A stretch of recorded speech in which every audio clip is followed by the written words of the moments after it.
हाथी नदी रे जाल रे पड़िला कुंभीर। कलाहांडी जिला जुनागढ़ ब्लॉक पलास स्थित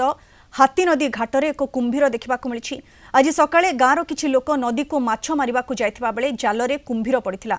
परे जाल को छिड़े दे नदी भितर को कुंभीर चली जाइथिला। कुंभीर को देखि आतंकित अवस्था रहिछन्ति अंचलवासी। नदी उपरे गाँ लोक निर्भर करुथिबा बेले एबे कुंभीर देखा देबारु लोके नदी को जाई पारु नाहंती। नदीरु तुरंत कुंभीर को उद्धार करिबाकु दाबी करिछन्ति ग्रामवासी। आम 7-8 बजे आसी माछ मारी तो कुंभीर पड़ला जाल ने कुंभीर बारंबार 2-3 पार उपला कुंभीर के आर फिर मोर पिला मारी भी देला तापरे आर 3 पार उपला परे आर आमे ने देखी पालु से कुंभीर के आगे केबे आमे ई नदी रे ने देखी आ चाष करूछु भी आमे जमी तेने पारे तो से राती बिकाले सब बेले उछु कुंभीर के देखला परे भय हे जैसे आमे टीम के भी डाकी थिलु आमे सहायता चाहूछु जे धरी देबा पई आम नदी रे भी इटा प्रथम कथा जेनटा कि आमे ई नदी उपरे आमर पलास गाँव समस्त प्राय 80% निर्भर करूँ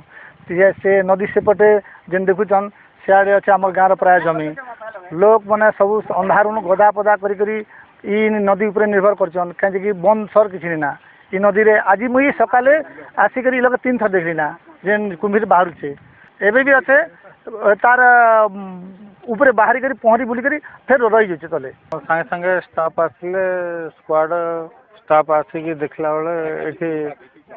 कुंभीर लोकेशन पॉइंट आउट है ट्रैक करके आसला बेले तेणु पुणी आम से इनफॉर्म कलु डिविजन आमर बायोलॉजिस्ट आसिले संगे संगे पुणी एगेन आम एटी आसी पहुँचीचु देखा कि देखा जाऊनी तेणु बर्तमान आम अपेक्षा करूँ कौन हो देखा परिस्थिति जदि से आवेलेबल अच्छी पुणी तार नेक्स्ट पदक्षेप कैप्चर करा कि कौन करा से जिन व्यवस्था आपर मुहूर्त परिस्थिति नहीं चिंता करा।